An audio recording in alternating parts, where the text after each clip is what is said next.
full screen.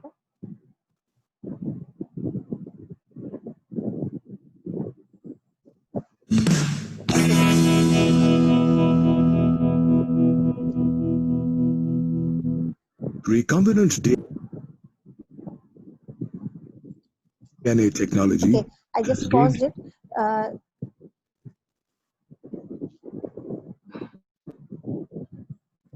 To tell you that the previous class we have done with all the 3 steps. We have understood what is happening in the biotechnology. What they do, number one, they have to first prepare the vector. We have seen the process how they prepare the vector. Okay, the cloning vector. The first cloned vector was PBR. Yes, anybody want to say PBR? 322. Okay, and then how and what are the sites in present in that, like ORIs, what is ORI, and what is the, I mean, information it's carrying. Then about the uh, selectable markers present in them, and then various enzymes present in them, and what is the purpose of selectable markers, what is the purpose of the cloning sites. These 3 things are there, right? ORI, selectable markers, and what you call it, cloning sites. So how we make it able, how we can make it insertional inactive, insertional active, this all were over the last class.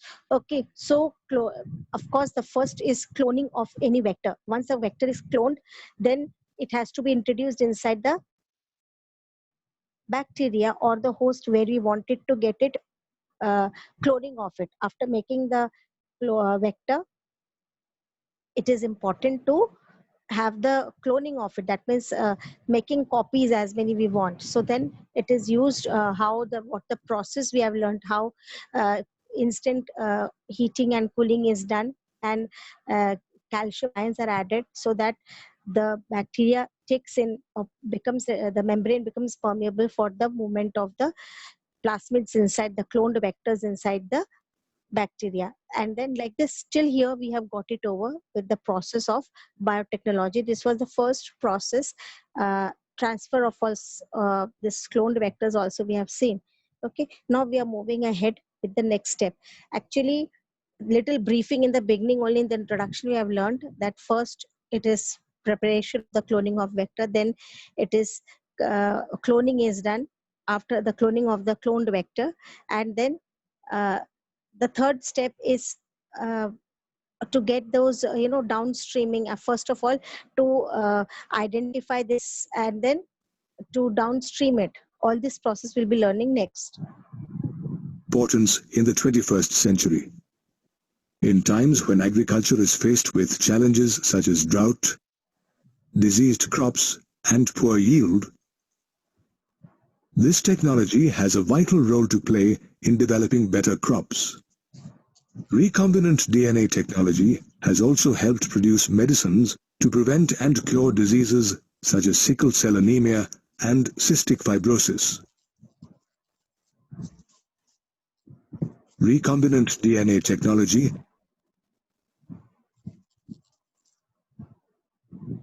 sophisticated process involving many Every time they steps. show how it is done. In That order was to cloning of vector. sequence, This is these steps are copying of isolation of genetic material or DNA, fragmentation of DNA by restriction endonucleases, amplification of the gene of interest, insertion of recombinant DNA into a host cell or organism, obtaining the foreign gene product, and downstream processing. Let us understand the process.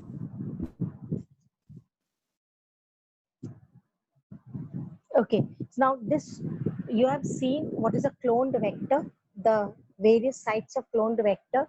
Okay, now when you have learned the cloned vector, we have learned that a small foreign DNA is brought, okay, and then ligated with the plasmid, or if you take the yeast cell or bacteriophage, whichever you are taking it as a vector, okay, in that it has to be cloned. So we have seen in plasmid how they ligate, with the help of endonucleases they cut and make it recombinant DNA by adding the desired or the foreign DNA in the and with the help of ligase they affix it to the original plasmid. Okay, now we are going to start with the process of now the foreign DNA. When you say, okay, that is the desired gene, the desired characters which we wanted. This in this module today we will be learning how the desired genes, of course the first and the foremost thing is the knowledge. You should have the knowledge what are the desired genes we need. Okay, like in the introduction we have seen that we have got now drought resistant, disease resistant, high yielding capacity of capacities of the crops. So these properties, these qualities in agriculture is very important, because at times farmers have to bear a lot of losses because of the drought, sometimes because of the what you call it, the diseases caused in the plants, or sometimes the yield, even after taking care of all this, the yield is not that much. So to overcome all this, biotechnology is giving the seeds which are resistant for all these things. That means resistance, having, even if the germ will attack, it will not be able to grow or harm the crop. If there's a drought, still the plant will give you the perfect yield how much it has promised. Okay, and the higher quantity to increase the capacity of the crop or the seeds to yield or to give good yield.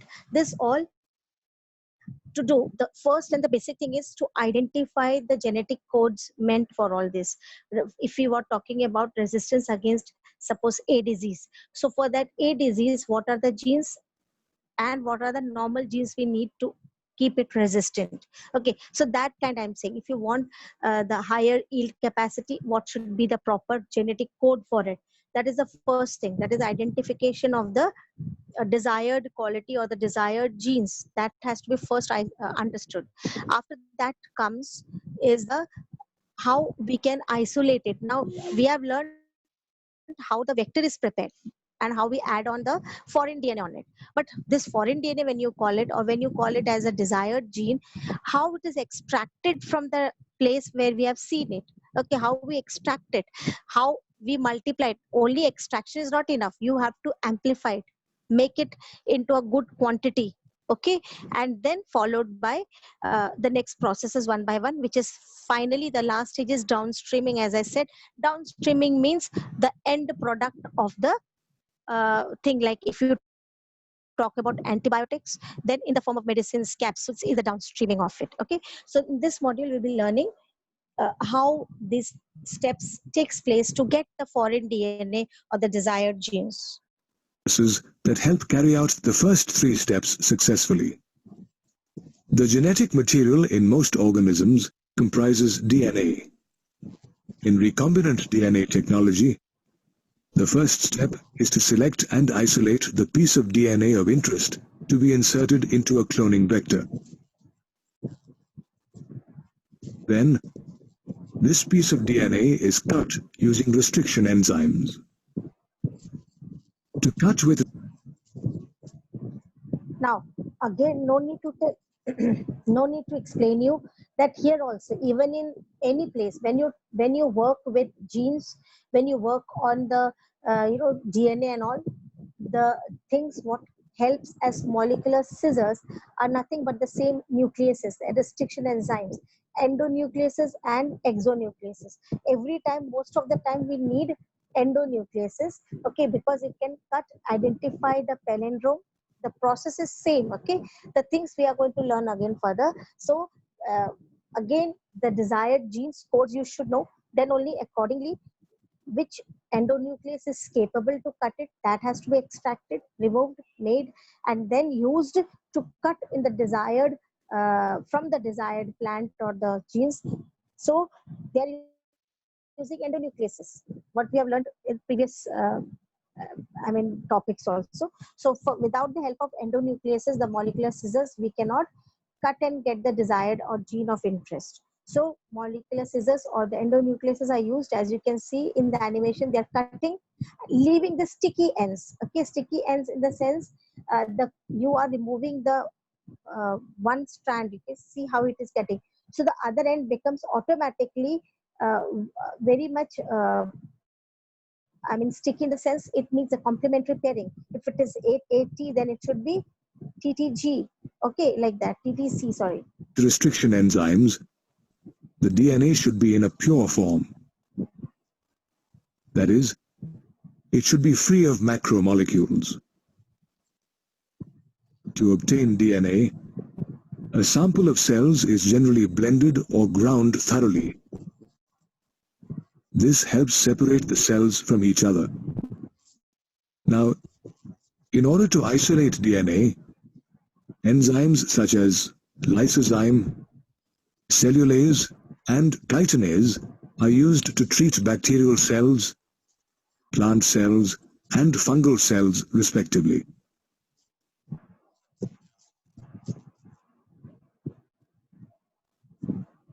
Okay, as you see here, the first step, again I'm telling you, we are going to learn how we are going to remove the genes of, or the gene of interest, or the part of DNA which is needed. First, you have to, like, whichever plant you have identified, they have got better resistance power or against the disease or against the drought, that part you have to select. Suppose it is a leaf, then a particular plant, a particular leaf. Okay, so the leaf is first grounded well. Okay, we are still from the first step we are learning. Okay, so the leaves are being grounded, and then which, like, this time they have taken this time they have used the leaf. So which enzyme they will use? Because cell wall, we want DNA first. To use molecular scissors, that is endonucleases also, on DNA only it will work, right, properly. So we want pure form of DNA. To get the pure form of DNA, we are saying that the first thing is after grounding the leaves, and since leaves are used, we know the cell walls are made up of cellulose. So to digest cellulose, first what they have to use? Cellulase enzymes. If they are using uh, bacteria, they use lysozymes, or if they are using fungi, they use chitinase. So depending upon from where you are extracting the DNA, the outer, since we know the cell walls are made up of different cell walls are made up of different components. So depending upon which organism, which plant or animal we have taken, so accordingly the cell wall, depending upon that, the cell wall is used. So here we are using cellulase because the plant cell wall is made up of cellulose. DNA is enclosed in the cell membranes along with macromolecules such as RNA lipids, polysaccharides, and proteins. Genes are located on long chains of DNA, which are intertwined with proteins such as histones. These proteins can be removed by treating them with protease, an enzyme used to break down proteins. On the other hand, RNA can be removed by treating it with ribonuclease. Similarly, other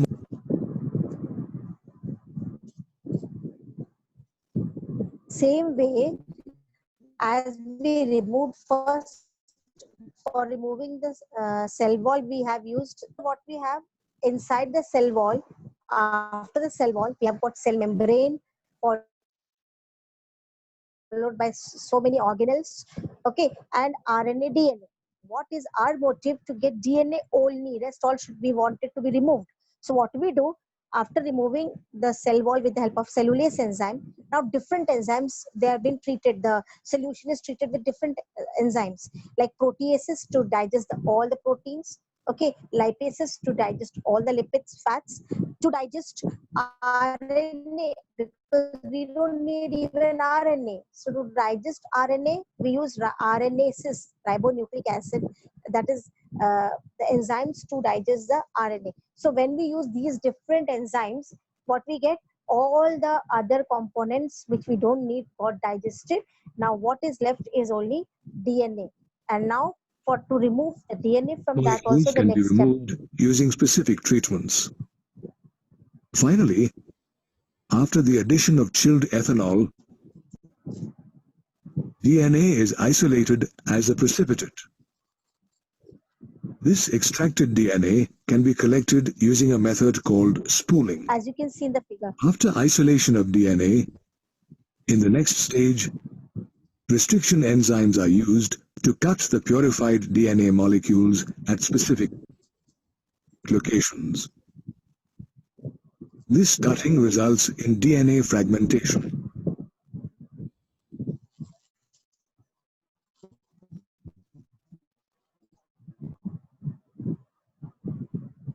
I think you understood. We need only DNA. Now, DNA is extracted from that solution with the help of, first, it is added with very chilled, very cool ethanol. So, as the ethanol is added in the solution, DNA settles down as a precipitate. You know what is precipitate, right? So, it settles down as precipitate, and with the help of spooling, it is removed from that solution.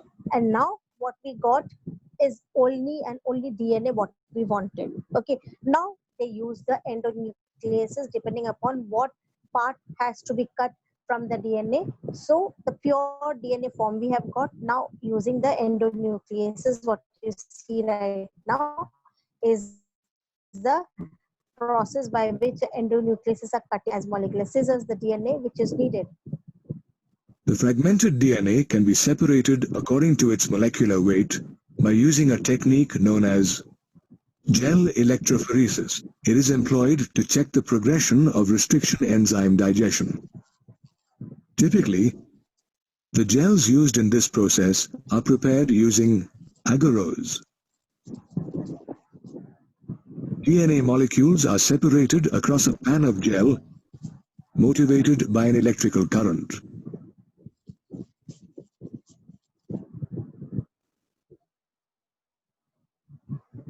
Activated electrodes located at either end of the gel chamber produce an electric field. Is very important. Since DNA is a negatively charged molecule, due to the presence of phosphate groups, it moves towards the positive pole.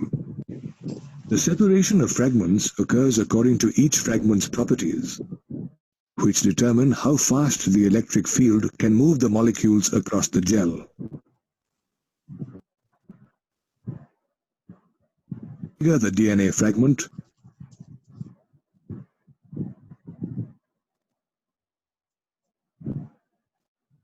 the slower it moves towards the positive pole. Therefore, smaller fragments reach the bottom of the gel.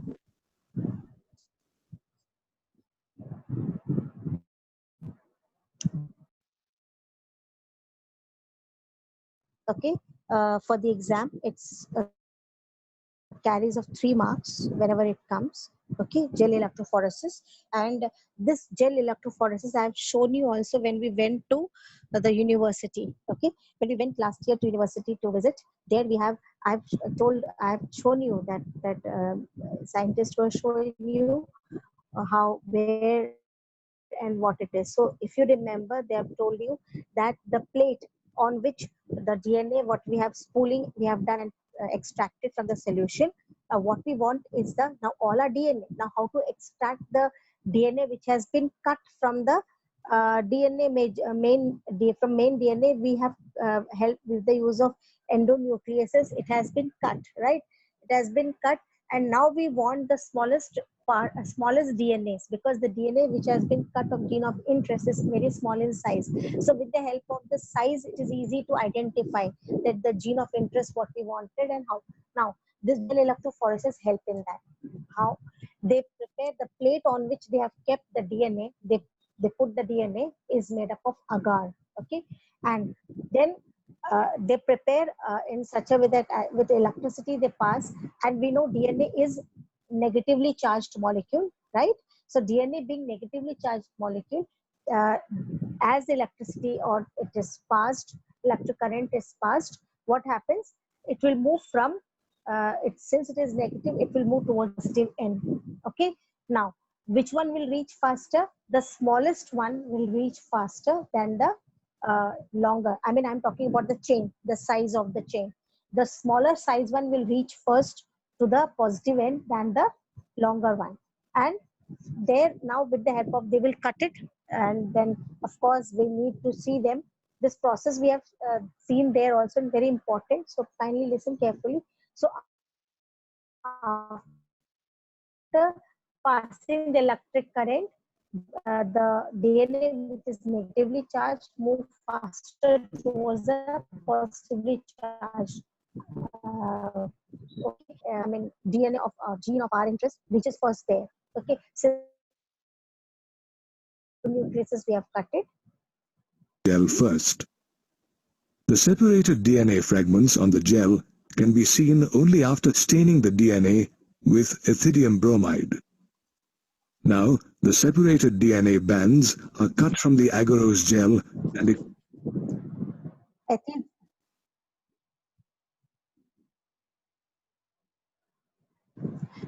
Ethidium bromide is the staining. It is stained on bromide, ethylene bromide, so that DNA. Otherwise, it won't be visible. Okay, so after that only you can see them DNA. Otherwise, you cannot see them. Okay, and then with that, it is.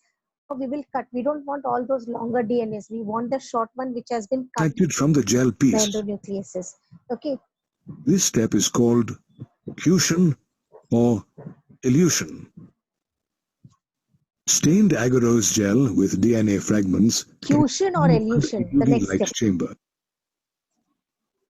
Later, the cutout piece of the source DNA or the foreign DNA fragment and the cut plasmid DNA are joined with the help of enzyme DNA ligase.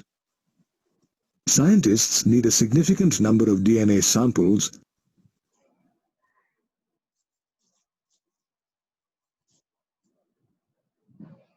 I think you understood that fragment of DNA what has been cut by the endonuclease from the agarose plate. It is cut and taken after staining it with ethidium bromide. It is seen and then cut from the agarose plate and used as they have shown you just now to prepare the cloned vector. A vector has to prepare with the desired gene. This is how they get the desired gene. But of course, this is the step after this. But then there's one more step coming up, because by this process what we have got is the desired gene or gene of interest, but in very less quantity, right? In very less quantity. We want to amplify this process. I mean, amplify the desired. Now we have cut and taken the gene of interest, which is very less in quantity, very less in number. Now these desired genes, which is less in quantity, is now for the next process we will learn, that is PCR. We'll be learning the polymer chain reaction, where the gene of interest is amplified into as many number as you want. So because it is a difficult process to get till here. So after this, if you get even a very few quantity of the desired gene, you can amplify it in PCR, that is polymer chain reaction. So that also in the last year when we went to the university, even this machine of PCR was also shown to us and explained the working of it. So after this, of course, these genes are used for adding it into the vector and making it a vector, right? But before doing that, the scientists first will make it amplification of it, okay? So that it can be used as much we want. The time is getting over. So I just wanted to know before we enter the next step, because amplification of the thing is another important question, that is PCR, which I will take okay, in my next. Till here, there is Yes, PCR. ma'am.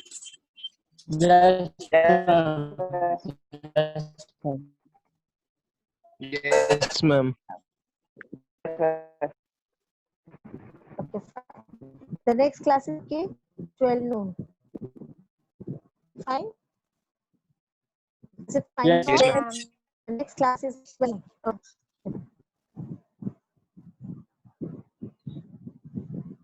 for molecular and genetic studies. Therefore, the next step is the amplification of the gene of interest. The extracted DNA sample can be amplified or used to make multiple copies by using a technique known as polymerase chain reaction or PCR. The PCR technique was developed by Carrie B. Mullis, who was awarded the Nobel Prize for Chemistry in 1993.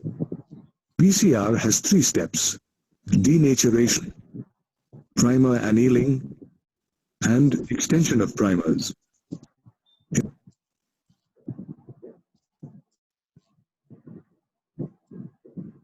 Children, kindly check my notes because this PCR is also again an important question. PCR, polymer chain reaction. Nowadays, this PCR you have heard anywhere else also about this PCR? Have you heard? Nowadays, it is used a lot for this PCR is, let me tell you, is a method of for diagnosis of many diseases, even for the COVID-19, to check the when